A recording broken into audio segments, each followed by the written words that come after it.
Much has been made about how the corporate tax rate is getting cut under the Republican tax bills being considered in Congress. But there's another important tax cut, one affecting small businesses, that's also been the source of debate and dealing. Hari Srinivasan looks at what's at stake in that battle. We're talking about what's known as the pass-through tax rate. It sounds obscure, but it's a rate affecting millions of businesses, ones that are not corporations per se, and it's called pass-through because the income of these businesses is passed through, so the owner pays the individual tax rate, typically higher than the corporate rate. It affects the kind of classic small business you might think of, say the corner dry cleaner, but it's not just limited to those. Hedge funds, partnerships, and law firms also can pay this rate. Some Republican senators held out to adjust that tax as part of the deal. Jim Tankersley of the New York Times is here to help walk us through this. Jim, I had a couple of different examples here, but help me understand, who is the primary beneficiary of pass-through rates? Sure, it's a lot of people, and it's just as you said. It starts with that small corner store, mom and pop store, and goes all the way up to lobby shops here in Washington and big law firms. It's really any corporation, any business that's not a corporation.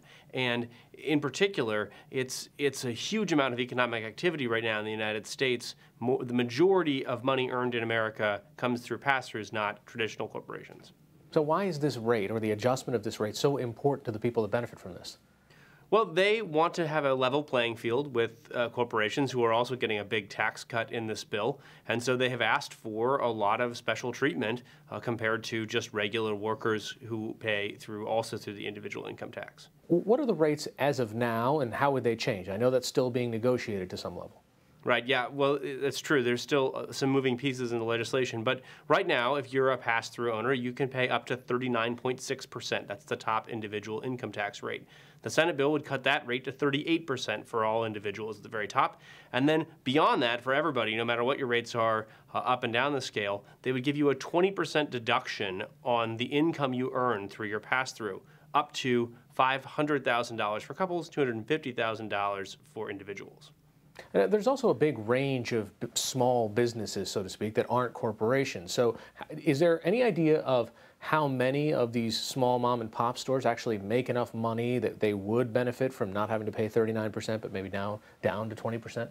Well, the rate, it's a deduction, so it actually helps up and down the income scale. So if you pay the 25% rate now and you get a tax cut here, a rate cut, then you're also going to get this deduction on top of that. That's going to help you. It's going to help you if you pay the 12% rate.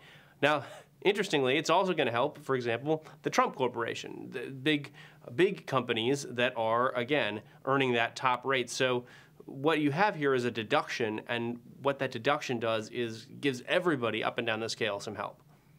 So there have to be some political considerations here of not wanting to look like you're helping one constituency over another. Is it the size, or I guess is it the peer group of the Trump corporations? Are they likely to benefit more just because they're bigger? Well, sure, yeah, they make more money, so they're going to get more of a break. And like I said, this special benefit phases out a bit. You only get to take half of it after $500,000, but that's still a lot of money. It's still a big deduction, and again, with the reduction in rates overall, the businesses that earn the most are going to get the bulk of the benefits. And we already know that 70% of the benefits for pass-throughs in America go to the top 1% of American income earners. So it is a cut for small businesses. It also is a cut that will predominantly help the rich. You know, one of the larger narratives here is the struggle to define who benefits the most. Is it the corporations? Is it the middle class? What do we know about the overall distribution of how this tax plan is coming together? Overall in the bill, what we see is sort of a mixed bag for anybody at any income level, but predominantly a tax cut that predominantly helps the rich, but also in pure dollar figures, but also has a lot in it for most middle-class families, but not all of them. There are millions of middle-class families who would actually see a tax increase under the bill right away, and under the Senate bill, at the end of the decade, all American families would see a tax increase because the individual income tax cuts expire at the end of 2025. You know, while we might be wonking out about tax rates and a specific clause, I mean, lots and lots of things are related to taxes. And as this bill points out, there are so many different kind of riders to secure votes here, from protections of the unborn, education, of course, health care. Lots of things are affected by taxes. Well, and this bill would do more than just taxes. Drilling in the Arctic National Wildlife Refuge, for example, in a small portion of it, has been added to this bill at the insistence of Senator Lisa Murkowski from Alaska.